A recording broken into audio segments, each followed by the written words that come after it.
I'll be having a chat with James now about his keynote in a few weeks. And James already has given a bit of a hint, but let's start with an introduction. James, what do you do with C++?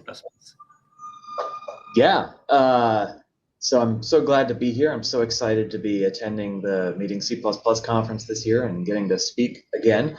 So I currently work for Roblox. Roblox is a platform for creating 3D experiences and games. So I work in our game engine group.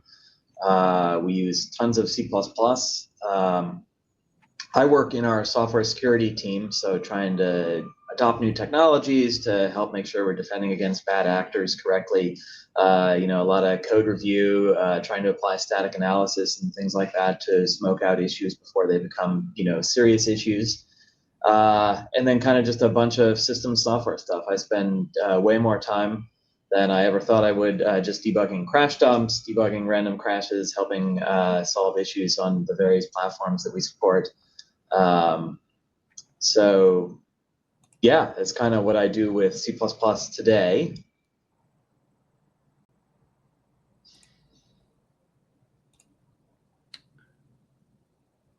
Indeed.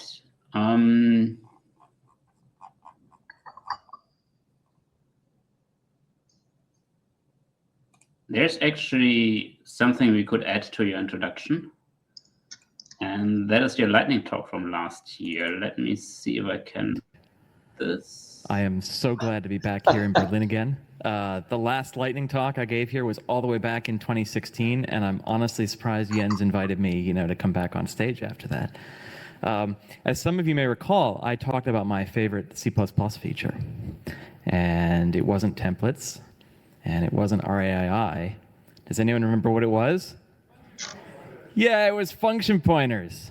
Function pointers. Yeah, I just thought function pointers were so beautiful that nothing could compare. So, Jens wanted me to come up here, and I was trying to decide what to talk about this year, and I thought, well, C++ has evolved a lot over the last 8 years. Maybe I have some new favorite C++ feature that I could talk about. But then something happened here at the conference. Thursday night, I was in Diego's talk on C++ best practices, and he was showing how he writes C++ code, and it was horrifying.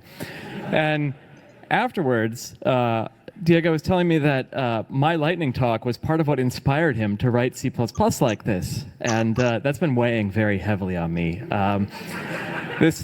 This time, I want to be more responsible. Unfortunately, this means I'm not going to be telling you about my new favorite C++ feature. Instead, I'm going to be telling you about my least favorite C++ feature. Now, there's a lot of things I don't like about C++. Like, it's a horrible programming language. I can't believe we're all using it. But I wanted to pick something new, something unique, something that nobody else seems to be talking about, certainly something that no one would even mention in another lightning talk. In the last few days, I've been thinking about what to pick, and I finally think I found the right thing. I decided that my least favorite C++ feature is memory unsafety. Did you know that? Have you heard that? Okay, no one's talking about this. Why is no one talking about this? All right, show of hands. How many of you have written a memory safety bug in C++? Okay, I see some of you not raising your hands, and maybe you're imposters here. You're not C++ programmers. Anyway, there's lots of kinds of memory safety bugs, right? And one of the worst kinds of memory safety bugs are arbitrary write vulnerabilities. So these are vulnerabilities where some logic error in the code allows the attacker to write a value of their choosing to a location in memory of their choosing.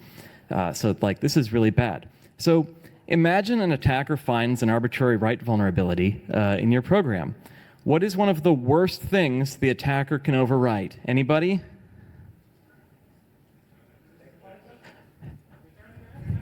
Well, yeah, return address is a good one, but that's not quite as funny. Function pointers.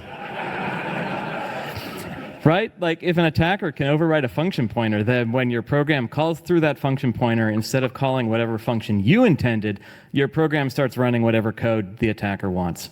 And so attackers can leverage these sorts of memory safety vulnerabilities into arbitrary code execution vulnerabilities. And those are really bad. And of course, it's not just function pointers. Somebody mentioned return addresses, and then V pointers are also a problem in objects because those are really just pointers to function pointers. And so anyway, I guess function pointers are no longer my favorite feature of C++. The next part of my talk is the public service announcement part. Another show of hands. How many of you have heard of control flow integrity techniques? All right, that is not a lot of hands. So, control flow integrity technologies prevent or at least substantially limit the possibilities for an attacker to turn memory safety vulnerabilities like these arbitrary write vulnerabilities into arbitrary code execution. They don't prevent or fix memory safety vulnerabilities in your code, but they substantially blunt the possible attacks that attackers can do. So whereas without these technologies, if an attacker attempts to leverage a memory safety vulnerability to achieve arbitrary code execution, then instead, when you turn these technologies on, generally your program will crash instead of executing the attacker's code. And crashing is bad, but it's a whole lot better than running code that the attacker wants you to run. So there's a few major different control flow integrity technologies for different platforms. These are the three main ones for protecting indirect calls, so calls through virtual functions or indirect function pointers. Clang has Clang CFI that's completely compiler based, so it works on a bunch of different platforms.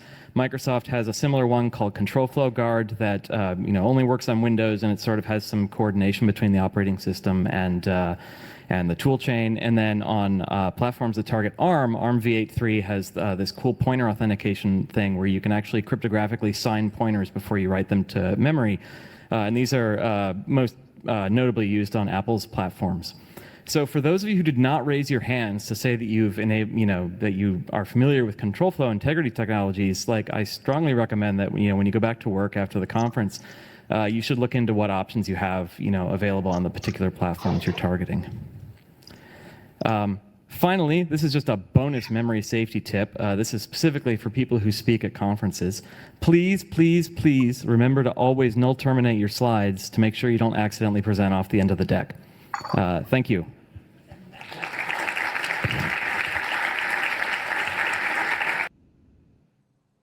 All right. Wow, that wasn't half bad. Can I tell you something? That's actually the first time I've ever watched a video of myself speaking. Oh, all right. But no, yeah. So there we go. Yeah, that's basically that's one of the things. I think an hour before you gave that lightning talk, I had a quick chance to talk to you what you're doing at Roblox. And then I saw your lightning talk, and I was like, "That's actually interesting, and that's going in a direction which we potentially could, have value for the conference and for the community to having to talk about it." So, what can you tell us about your keynote? I know from earlier emails that we wrote that it's going a little bit in this direction, but times have changed, maybe. Yeah. Actually, amazingly, I've written my keynote. Usually I'm writing my talk up until the very last moment. I'm sitting there. I think actually there's a photo of me at CPPCon sitting on the edge of the stage, finishing my slides for one of the talks we were giving. So I'm very excited about that. Yes, I was glad last year to be able to do that lightning talk and ask that question of how many people were familiar with control flow integrity technologies, because most of the room was not. And I think these are very important technologies for people to think about and understand if they're doing C++ programming. So anyone who attends this year's conference and attends the final keynote will be able to raise their hand and say that they not only understand what these technologies do, but how they work.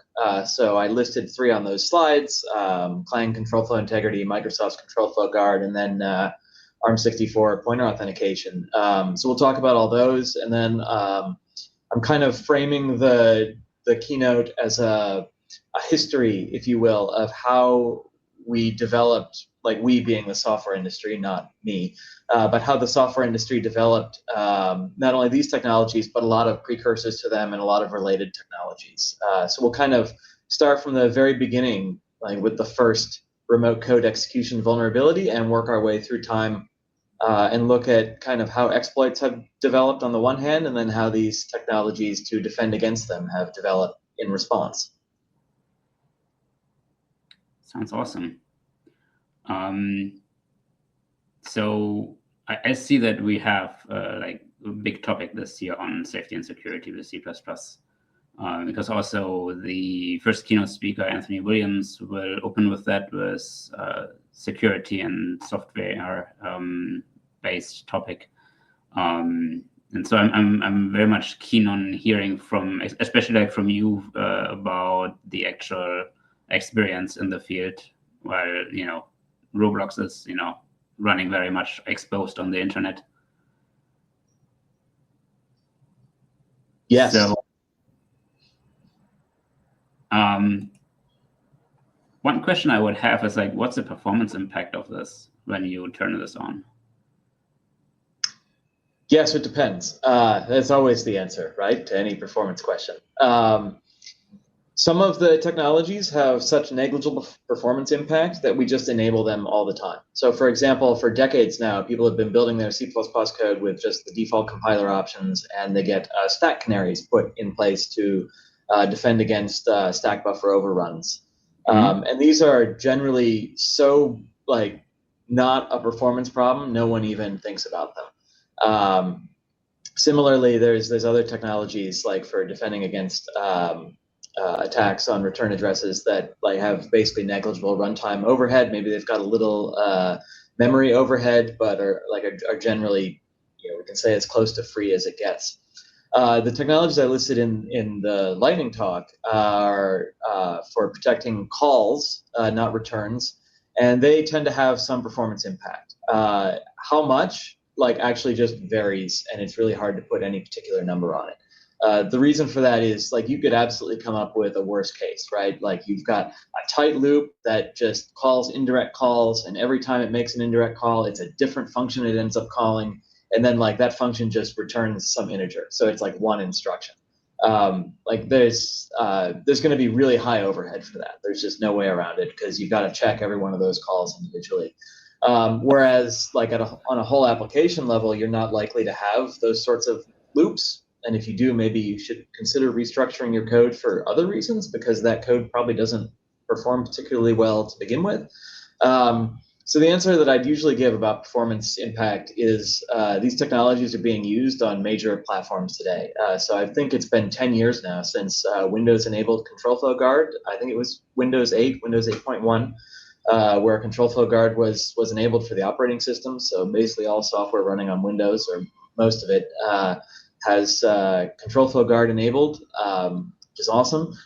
Apple has adopted pointer authentication on their platforms, so like it's in use there today. There's a bunch of work that's been done.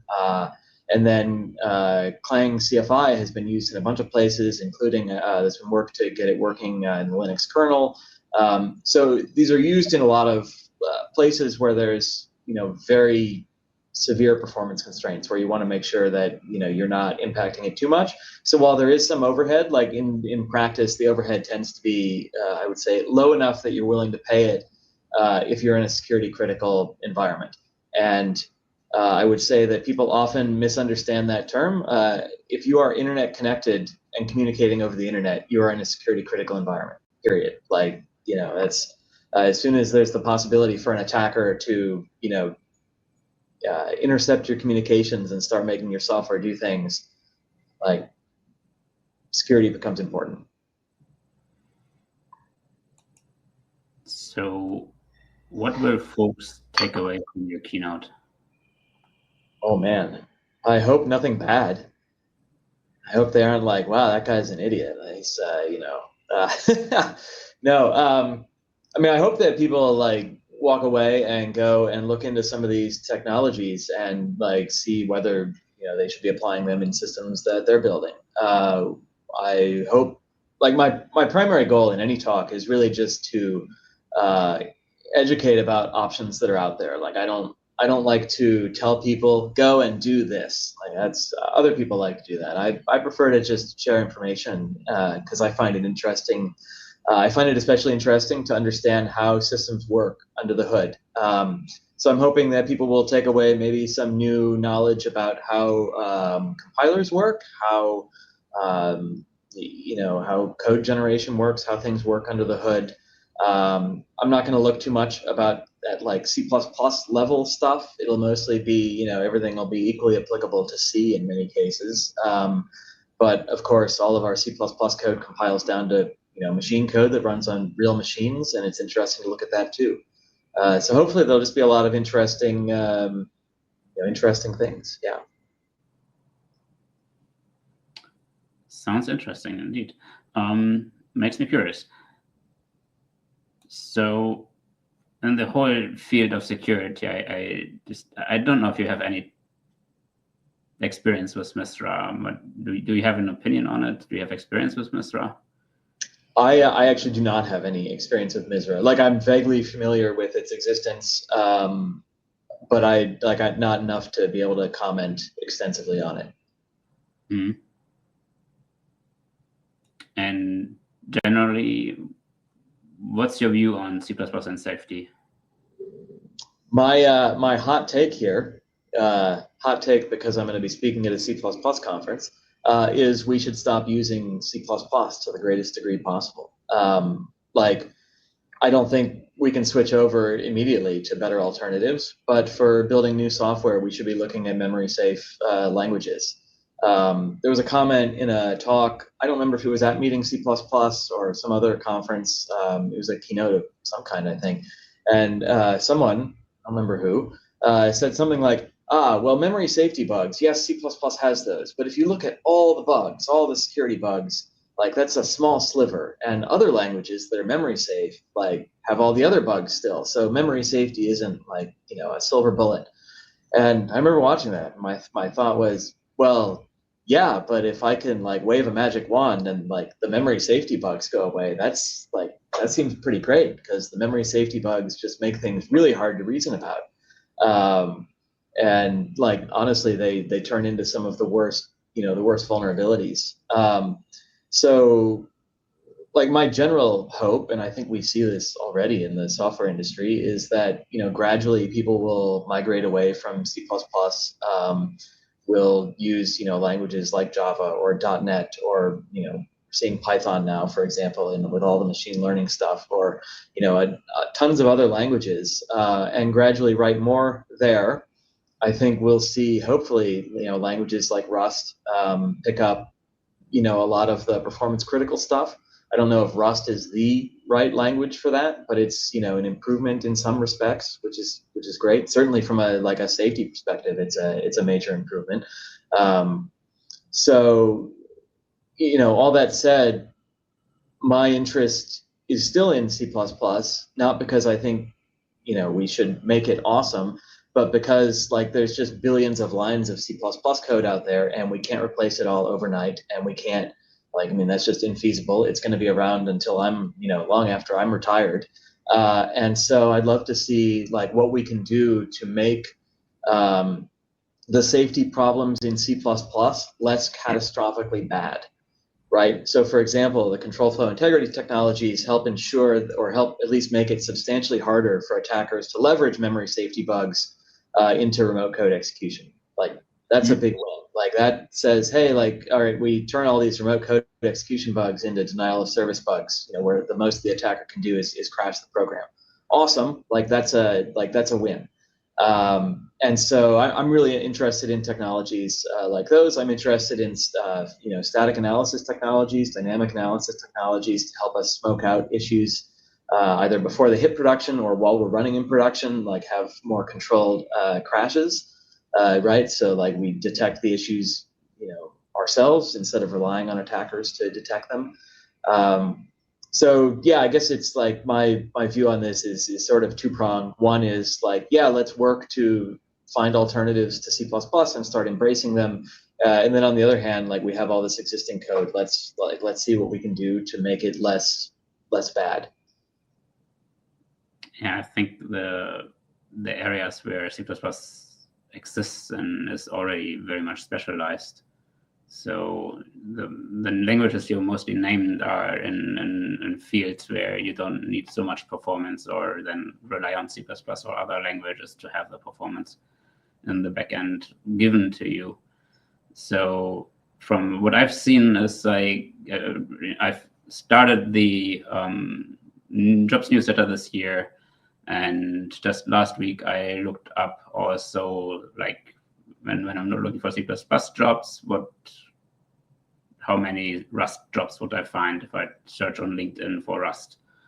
And it was a couple of hundred versus a couple of thousand for Germany. So there's Rust jobs out there, but it's far fewer than you currently have for C++.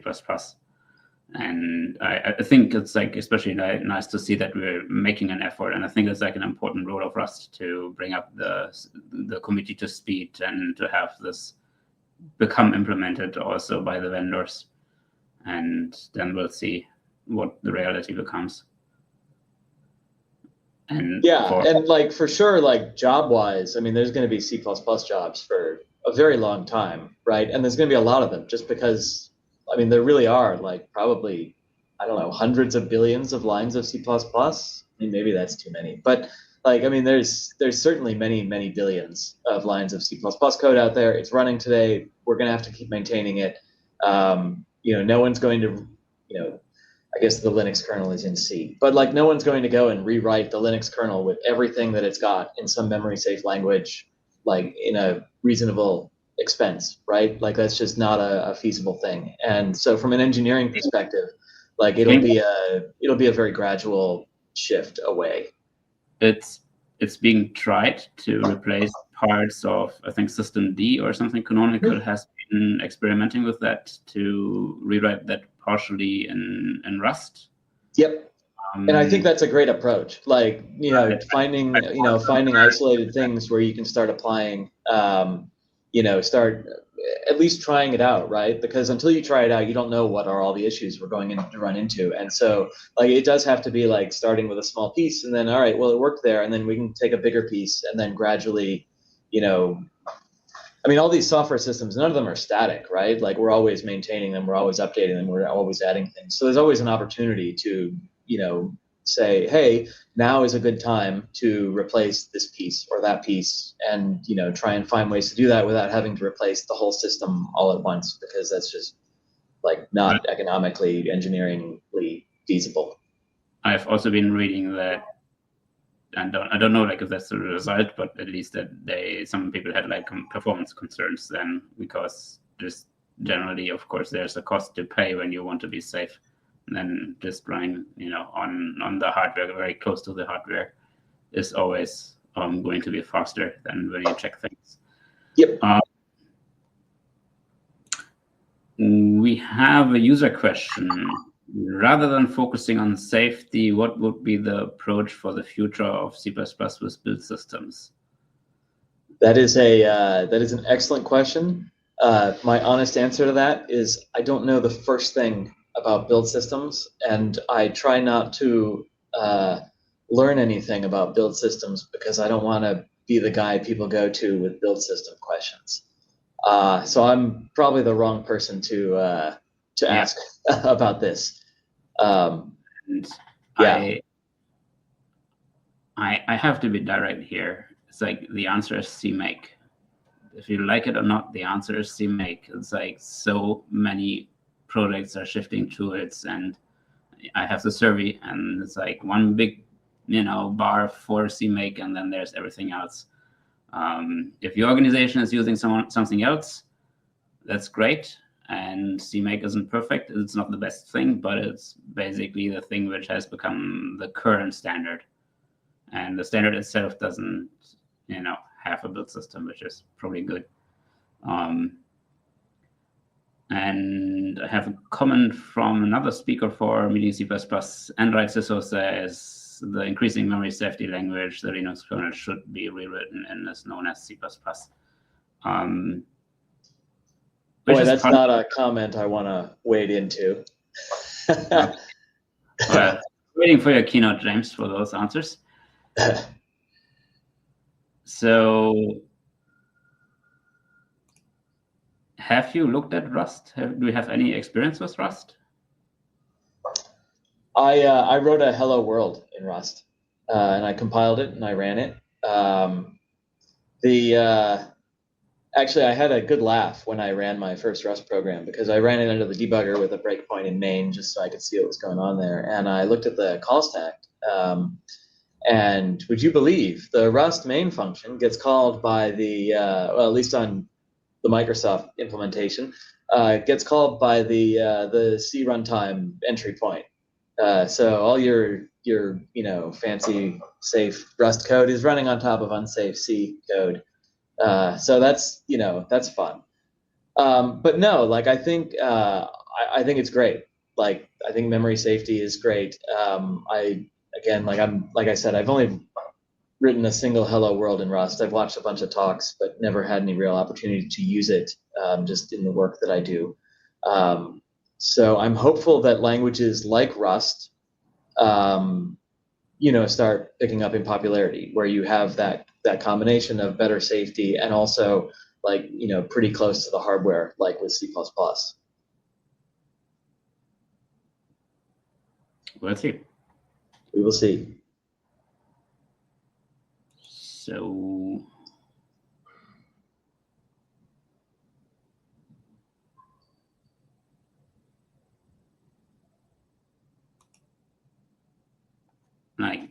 let me continue with the whole safety and security topic. What tools do you use in your job for these purposes? So all sorts of things for sure. Definitely everything in the Clang toolkit, the Clang LLVM toolkit, right? Like from just compiler warnings to static analysis, Clang Tidy, the Clang static analyzer, all that stuff. All the dynamic analysis tooling, ASAN, MSAN, things like that.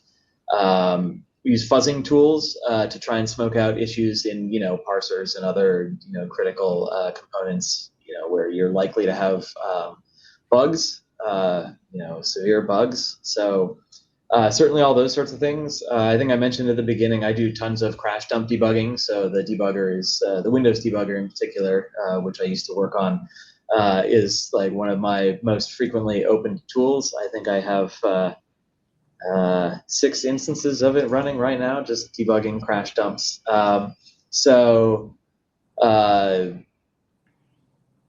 Those I do lots of code review. So I guess my eyeballs are a major tool that I use.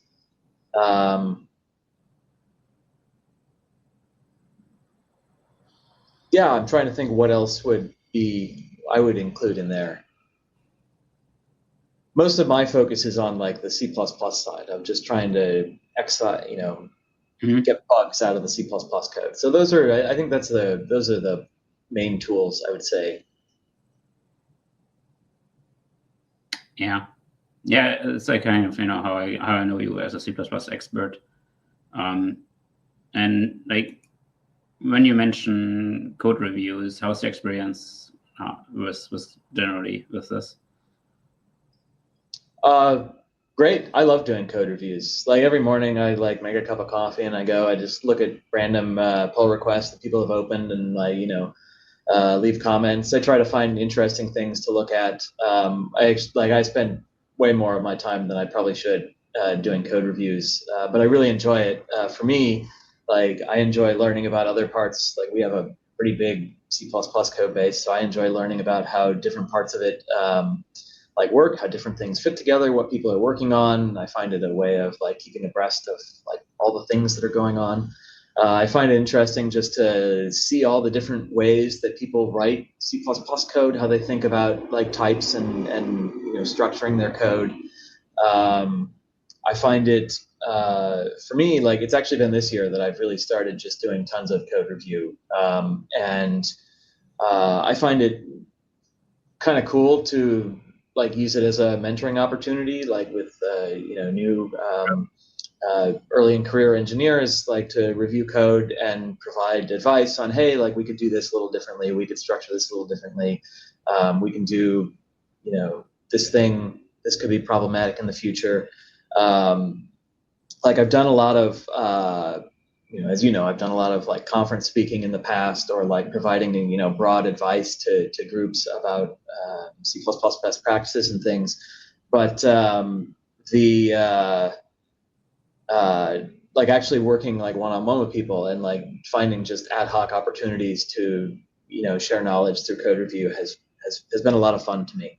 I especially love, like, there's been a few cases where like I've provided a lot of code review to someone, who's brand new, like working in C++, and then like later I'll see a pull request where they've clearly taken that advice to heart, and like, it's like, wow, this is amazing. And like, it's for me, I love that.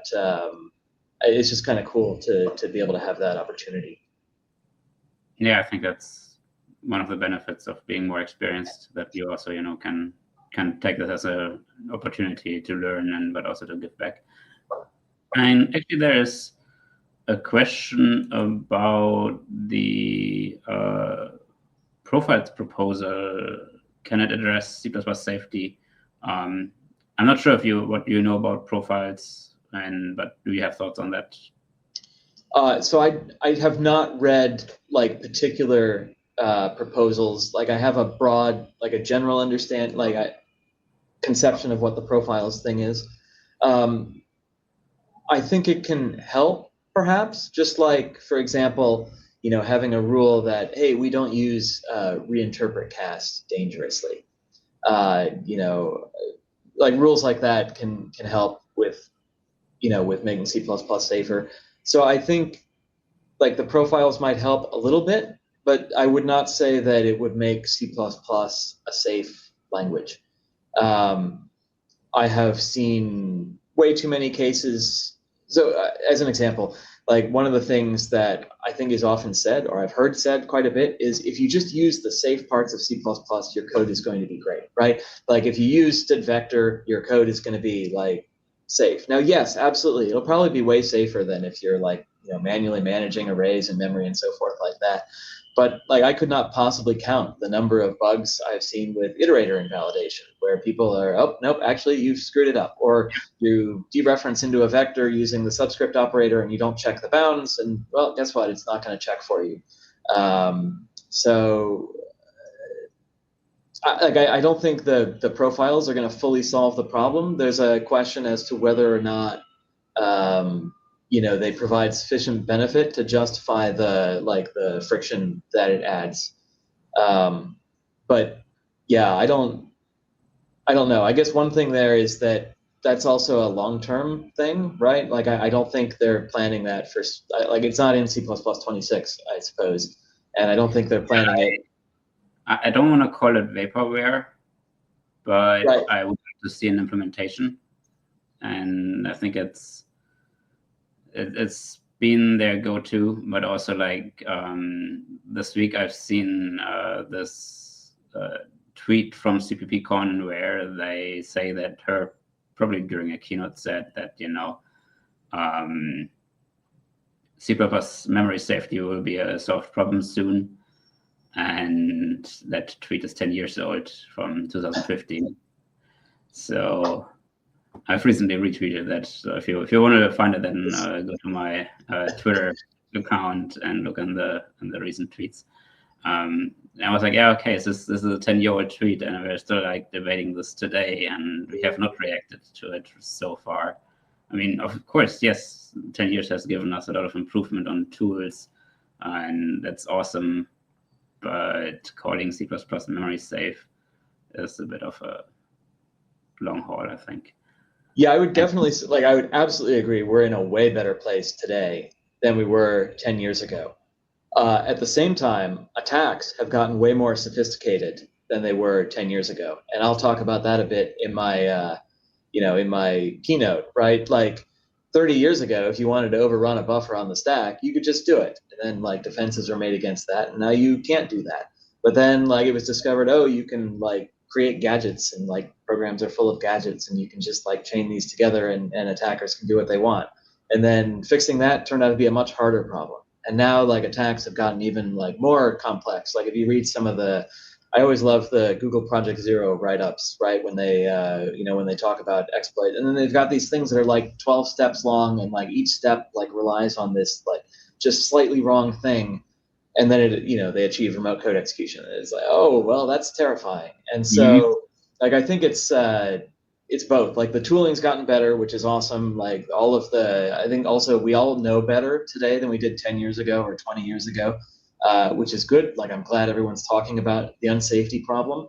But yeah, it's definitely not memory safe, and I don't think we'll ever be able to say it is a solved problem. But I don't know. We can hope. Like that would be cool if we came up with some grand solution that just fixed it. Maybe it'll be Cherry. I don't know if you're familiar with Cherry. I have great hopes for Cherry someday.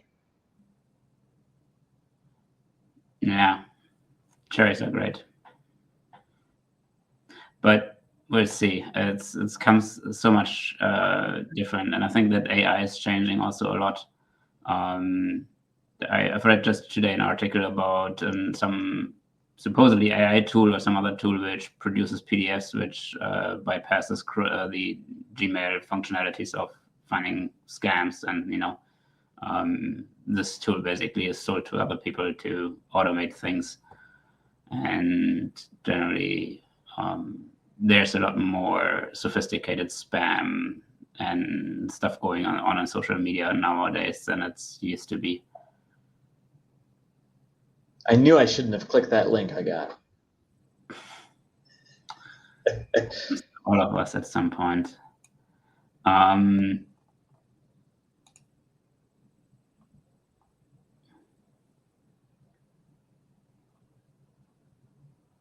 Which I think pretty much brings us close to the end of the interview.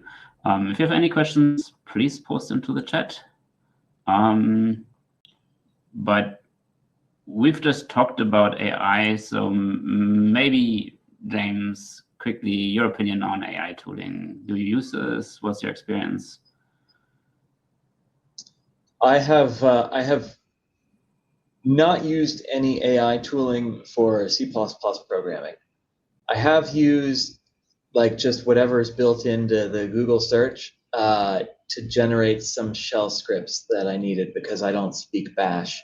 And then also I used it to answer a CMake question because I don't really, like I said earlier, I try not to learn about build systems. So I've used it for those things. I'm really interested in how we might, like how we're going to see AI start being used for like dramatically improving our pattern recognition in things. So like finding bugs in code, as an auxiliary to code review, I think is going to be really interesting. I'd love to see, see it applied to fuzzing or other like, binary analysis type stuff to find bugs in there. As someone who spends tons of time debugging, I would love it if the debugger had like a button I could click and like it would just tell me, here are some things that are in this crash dump that are like weird. Like, because that's most of what I do when I'm like, I open a crash dump and I'm like, I don't know, let's see what's weird about this. And finding like button, right? Yeah, I mean, it doesn't even have to be like finding the bug. I mean, that would be, I don't know that I want that because that'll put me out of a job. Let's not, get too far on this. But yeah, just having something that's like, hey, like these pointer values all end in, they're all page aligned. I don't know. That's a weird thing. I'd kind of like to know that. And sometimes, it takes me some time to like notice that. And so if things could point out patterns, like that would allow people who are experienced to, figure stuff out more quickly. And so I think there's a lot of possibility there. I am concerned about people using AI tooling to generate C++ code. I'm not saying that it'll never be like good. I'm not even saying it's not good today. I don't like, maybe actually it does work better than I might think. But my concern there is that the difference between completely correct, absolutely good C++ code and catastrophically broken C++ code is like, I mean, it's razor thin, right? Like you make one tiny mistake and now like it's completely broken. So I'm very worried about that. I'm worried about tooling that generates code that looks plausibly correct. Like one thing about code review, since I do a lot of code review, is often like I kind of know what kinds of bugs people write, and so I know what to look for. I know what to look at. But whereas this inscrutable tool that I don't understand how it works, like what might it be getting wrong? What new things, what new classes of bugs might be might it be introducing? I don't know. But regardless of what I think, people are going to start using AI tooling for generating C++ code, and I will see what happens. Like maybe it will make us more effective as C++ programmers. Alternatively, maybe it will cause us to have more catastrophically bad security bugs. And since I work in security, maybe that's not like the worst thing from a job security perspective. That's a joke, but yeah. So To me, the big problem is that these tools cannot say that they don't know something. So they are trained to generate an output, and this might have the correct formation or the correct things you want to have in there, and maybe you can put some filters to ensure that it's better. But today's AI does not really know what it's saying. It's just doing some vector things in the vector space and then putting that into text. And my pithy reply would be, I've worked with a lot of people who won't say when they don't know. That's also kind of a joke, but I mean, people also don't necessarily make things up. Like it's not like people are going around like saying things that they know is false, or that they are just. But people will make educated guesses and they'll be wrong, and oftentimes, I mean, myself included, right? Like I may say something and I think it's completely correct, and then it turns out, oh, actually, like it's not.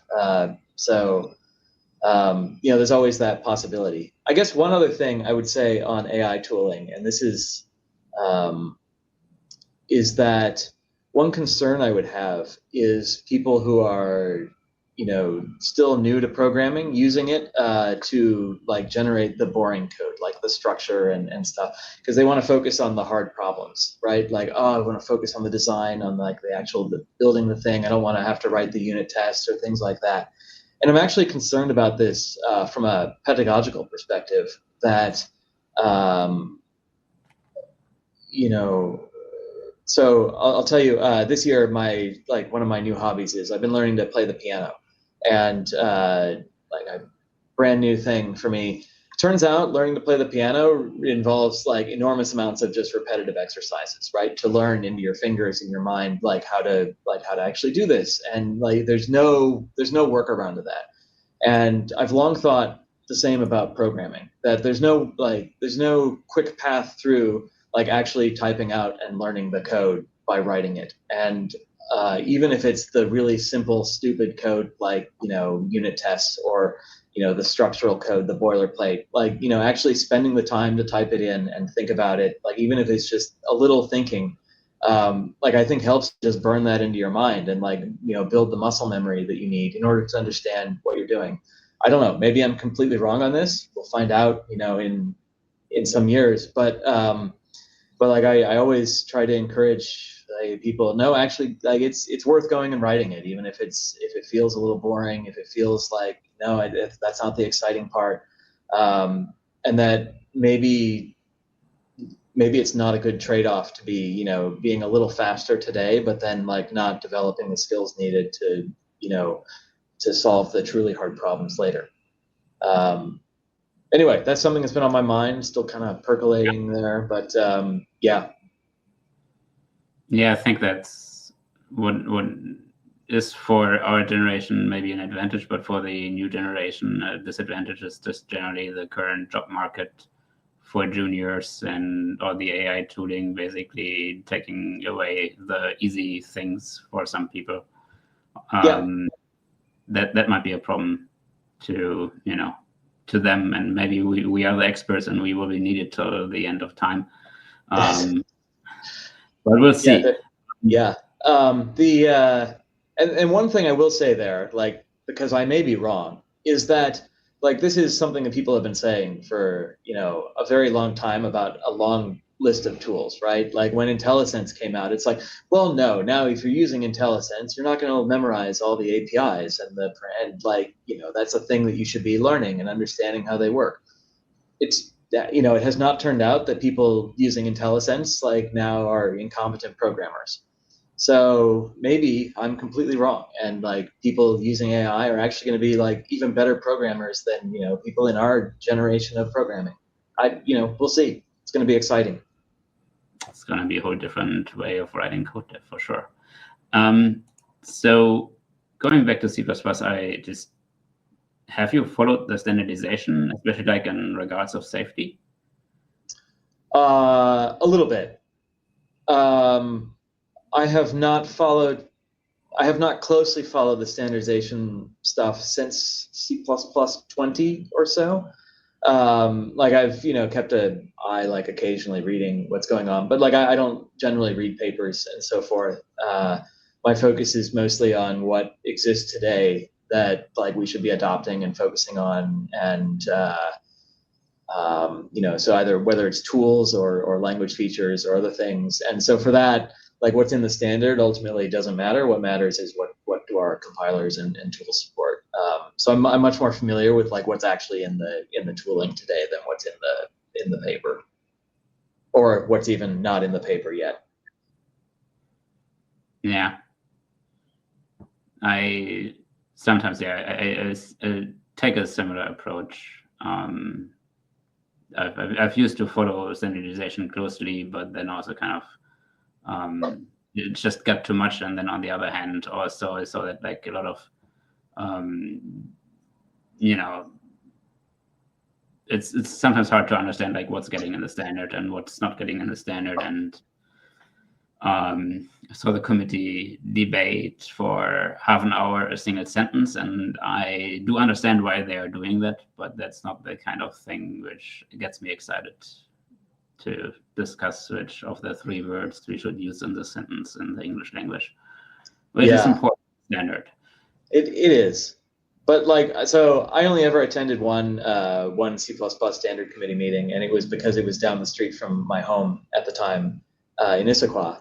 And it was the meeting where C++ 14 was standardized. And I went, and it was fascinating. I loved getting to meet everyone, and like I learned a bunch. It was great.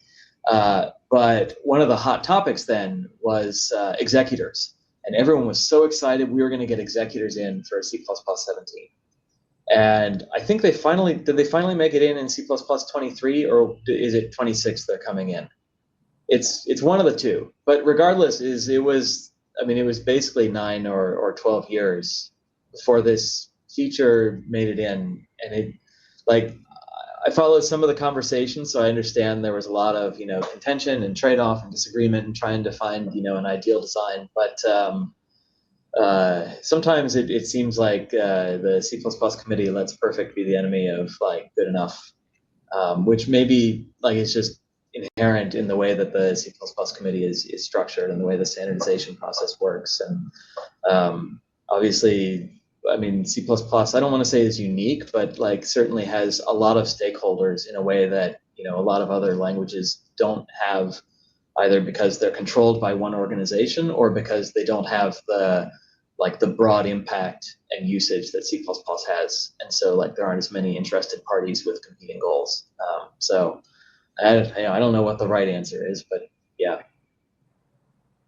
So what's the C++ standard you are on your code bases currently? I do not know that I can answer that question. So I'm just not quite sure what pieces of our like internal stuff we talk about publicly. Okay. I understand that. Yeah. All right.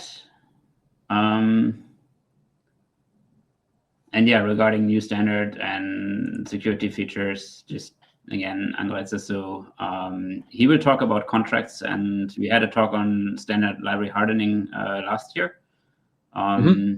So there's definitely movement towards safety and security in C++. And I'm very excited to kind of, see this, having the conference being opened and closed with the same topic and by experienced and good speakers. So thank you for your time, James. Yeah, absolutely. And I'll just say on that, I loved Louis' talk. I didn't see it at Meeting C++. I saw it earlier at C++ Now, but very excited about the standard library hardening for sure. But yeah, it was great to talk to you. Thanks for having me, and thanks for the invitation to come speak at the conference. This will be my first real conference talk in 7 years. Like the last talk I gave was at Meeting C++ in 2018. So hopefully I haven't forgotten, how to do it. I guess we'll find out. Wow. You were pretty good at the lightning talk last year, though, I think. Thank you. And yeah, it's amazing. I mean, for some of the preparing of the interview, we're generally looking up. You've spoken quite a lot at Meeting C++. I kind of was knowing your first lightning talk, right? You gave a talk and you did lightning talk. I knew that, and then I was like, oh, he spoke there and then, and these topics. So it's quite exciting to see this now become also part as a keynote. So thank you for your time, James. Wonderful. Yeah, so great to chat with you.